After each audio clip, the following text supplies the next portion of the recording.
भाऊ, फसलो होतो जीवनाच्या कुरुक्षेत्रामध्ये अभिमन्यू सारखा. लय बेकार हालत झाली होती. काय बोललो मी? फसलो होतो जीवनाच्या कुरुक्षेत्रात अभिमन्यू सारखा.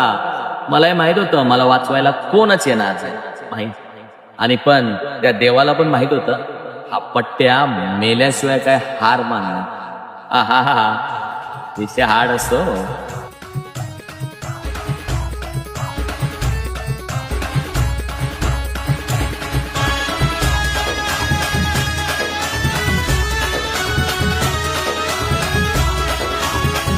भाऊ, फसलो होतो जीवनाच्या कुरुक्षेत्रामध्ये अभिमन्यू सारखा. लय बेकार हालत झाली होती. काय बोललो मी? फसलो होतो जीवनाच्या कुरुक्षेत्रात अभिमन्यू सारखा. मलाही माहित होतं मला वाचवायला कोणच येणार नाही माहित. आणि पण त्या देवाला पण माहित होतं हा पट्ट्या मेल्याशिवाय काय हार मानणार. आहा हा विषय हार्ड असतो.